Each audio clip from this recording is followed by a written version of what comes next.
Hello, class 7th. Let's continue with the chapter of computer viruses and securities. In previous class, we learned different type of viruses, what is cyberbullying, and what is computer viruses. In today, we learn what is computer securities. Let's start. Computer securities. Computer security refers to the protection of computer-based hardware and software resources against unauthorized use of natural disaster. Computer securities जो होती है वो protect करता है आपके computer के base जो भी हार्डवेयर और सॉफ्टवेयर जो भी होते हैं उनको जो अनऑथराइज्ड वो पर्सन्स जो आपके सब कंप्यूटर हार्डवेयर और सॉफ्टवेयर को यूज़ करने के लिए नहीं है उनसे बचाने के लिए. द पर्पस बिहाइंड सिक्योरिटीज़ और computer is to prevent the following. जो पर्पस होता है हमारी कंप्यूटर सिक्योरिटीज़ को करने के लिए वो होता है piracies of information, damage to hardware और information, unauthorized modification of information और illegal access to information और resources. सबसे पहला है piracy of information. Let's learn one by one all of these. Authentication and its type. One of the way to prevent damage or misses of data, software or hardware of a computer is to restrict unauthorized access to it.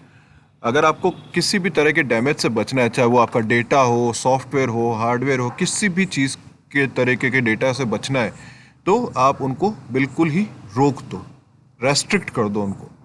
Let's look at the example from our day to day life to see how this is done.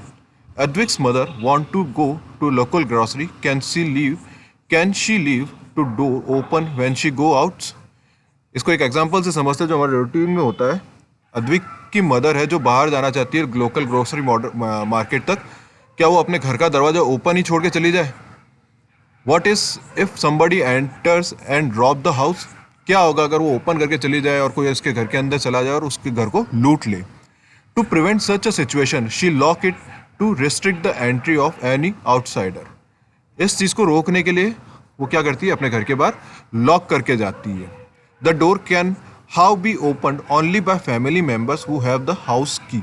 और वो घर का जो lock उन्होंने किया है वो कौन खोल सकता है? वही फैमिली मेम्बर्स खोल सकते हैं जिनके पास उसकी की है. In the same way there is a process of verifying a user's identity and his right to access a system. Same way के अंदर ही आप जब अपने कंप्यूटर पे काम कर रहे होते हो तो कंप्यूटर के भी वेरिफिकेशंस होते हैं, यूज़र आइडेंटिटी होती है जिनको आप वेरीफाई कर सकते हो और उस पर्टिकुलर पर्सन के क्या राइट्स हैं, वो क्या क्या वर्क कर सकता है उस सिस्टम पे, आप उसको एक्सेस कर सकते हो. It is known as authentication, password protection, biometric authentication and encryption are some common ways of authentication.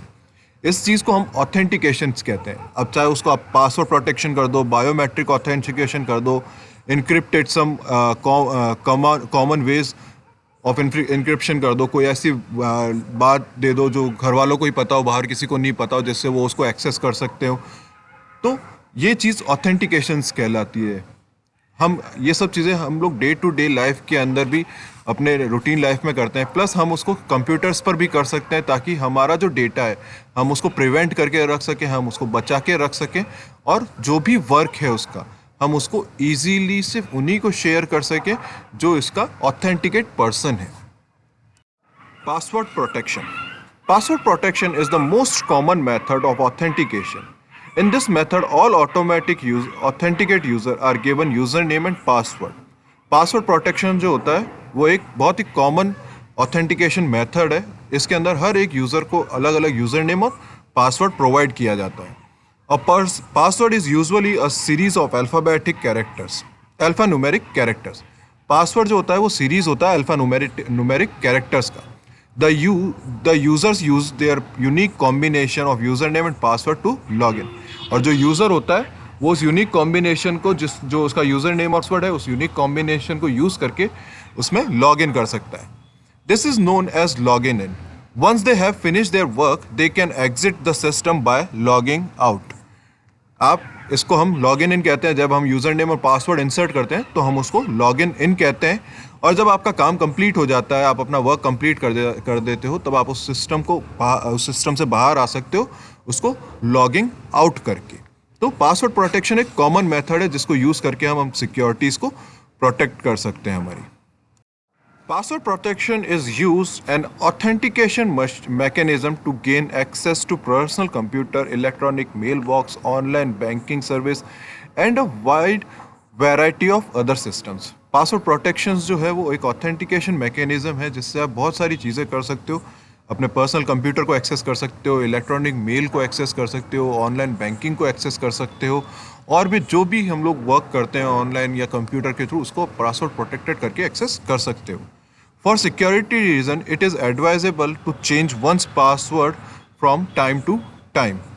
अगर आप कोई पासवर्ड किसी जगह लगाते हैं तो सिक्योरिटी रीजंस के थ्रू हम सबको बताया जाता है कि आप अपना password time to time change करते रहें. हर कुछ टाइम बाद में आप अपने पासवर्ड को चेंज कर लें. सो इन केस अगर आप किसी को बता भी देते हैं अपना पासवर्ड, गलती से भी अगर किसी को बता देते हैं तो आप ऑन द टाइम उस पासवर्ड को चेंज कर लीजिए. या उस बताने के बाद में अगर आप उस पर्सन को जानते हैं, ऑथेंटिकेट है वो पर्सन आपके बारे में जानता है, तो आप कुछ टाइम बाद में उस पासवर्ड को चेंज कर लीजिए.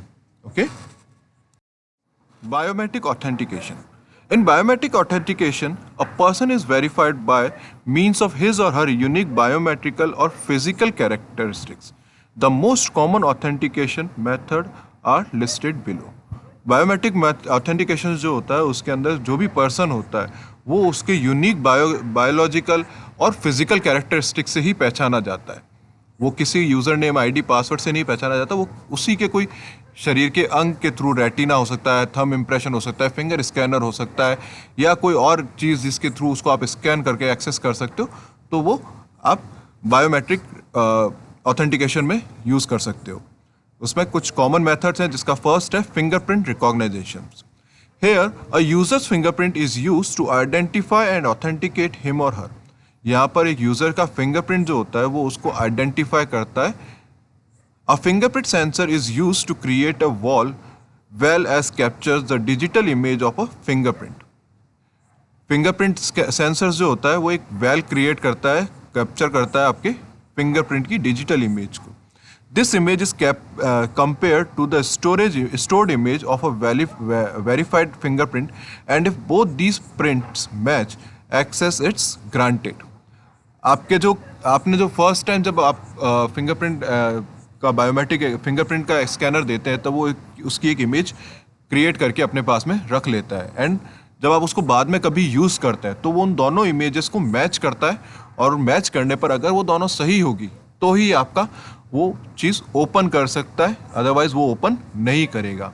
इसका बहुत अच्छा एग्जांपल है, आप सब लोग अभी मोबाइल्स यूज़ करते हैं और मोस्ट ऑफ द मोबाइल्स के अंदर अभी जितने भी मोबाइल्स आ रहे हैं उन सब के अंदर फिंगरप्रिंट लॉक ज़रूर है और मोस्ट ऑफ द सब ने ही लगा रखा होगा फिंगरप्रिंट लॉक. तो जब हम उसके ऊपर अपना थंब या फिंगर रखते हैं तभी वो ओपन होता है. अगर कई बार ऐसा होता है कि हमारा हाथ गीला है या कोई कारण से ख़राब है हमारा हाथ, तो वो उस चीज़ को एक्सेस नहीं कर पाता और वो उसको लॉक को अनलॉक नहीं करता है.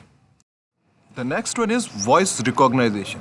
Hair a user's voice can be use to identify and authenticate him or her. Just like fingerprint, a user's voice can also be captured. Voice recognisation जो होता है उसके अंदर जो भी पर्सन उस चीज़ को यूज़ कर रहा है उसकी वॉइस को एक्सेस करके रखा जाता है और उस वॉइस को ही मैच करके, जैसे फिंगरप्रिंट को मैच किया जाता है उसी सेम तरीके से उस वॉइस को मैच करके उस चीज़ को ओपन करने की परमिशन दी जा सकती है. The next one is face recognization. The analyze of facial features is done by scanning a person's face. It helps to authenticate an individual identity. Face recognization के थ्रू फेशियल की जो features होते हैं उनको scan करके persons का face recognise किया जाता है और इसी की हेल्प से एक इंडिविजुअल आइडेंटिटी जनरेट की जाती है, तभी आपका वर्क ओपन या क्लोज हो सकता है. The next one is iris recognization. Iris identification is done by scanning the iris of the I.